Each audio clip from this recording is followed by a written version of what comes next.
PFF is running one of their biggest sales ever. 40% off a PFF Plus subscription right now using the promo code BLACKFRIDAY. That means that you get everything fully unlocked. You get the grades, you get the stats, you get all the fantasy advice, the betting advice, which our new player prop tool is available on web as well to make you a smarter, better. You've got all of the draft analysis, the free agency analysis, all of that great stuff. Subscribe.pff.com to get 40% off a year-long PFF Plus subscription. Get it now.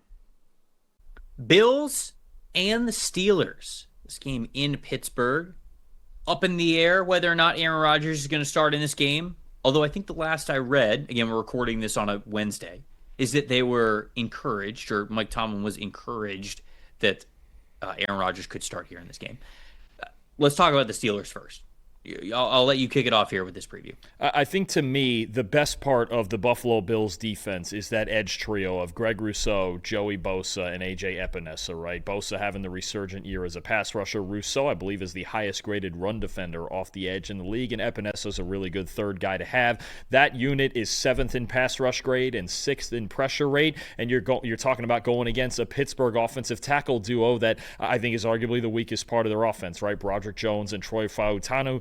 That unit is 25th in the league in pass blocking grade. And Aaron Rodgers, if he is playing, it's just a 39.8 passing grade under pressure. So you look at, Rodgers needing to get rid of the football quickly because the tackles are not great. And if he doesn't, then he makes poor decisions under pressure. That's going to be at a premium, I think, in this game. Can the Bills get an edge rush going against this Rodgers-led offense that has struggled when he is under pressure? On the flip side, in the run game, again, I mentioned Rousseau as one of the highest graded run defenders, if not the highest graded run defender off the edge in the NFL. The Steelers like to get off tackle in the run game. They're much more efficient off tackle. Interior offensive line is decent, but they just haven't been able to create explosive runs between the tackles. I think if the Bills can win on the edges in both the pass and run games, I think the Steelers are going to have a hard time moving the football.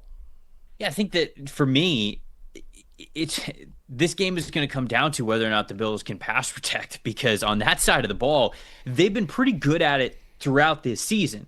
Prior to week 12, they had a 75.5 team pass blocking grade and just a 26.6 pressure percentage as a team.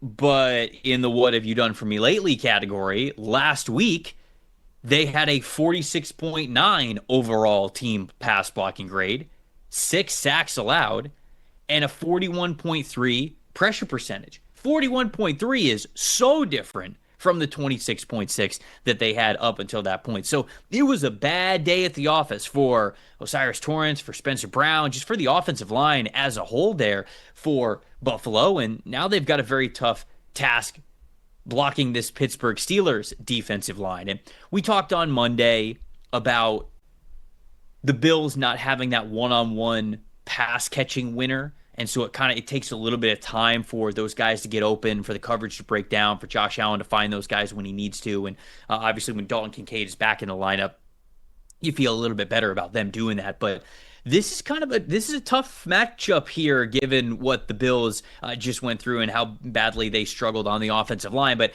I do think that they will bounce back here. I think this is a close one. I think the line of the Bills being favored by 3.5, I think that's pretty spot on, to be honest.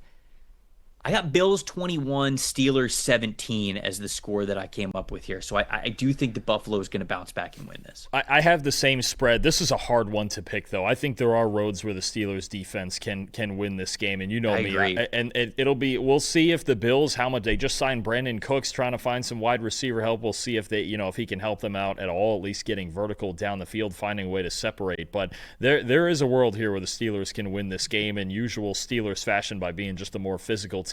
It's going to depend to me on if they can stop the run. If James Cook can really keep the Bills in good down and distance situations, then they'll be okay. I'm going to take Buffalo 24-20, but I'm not feeling that great about it. I'll be honest with you. I also think this Bills team, they're just not the same offense away from Buffalo. This is going to be, I think, an ugly game where I think a few defensive plays. If the Steelers, as always, though, too, if they can force a couple turnovers, that could be the difference in the game. Can they get Josh Allen into just a couple of mistakes under pressure? That can make a huge difference.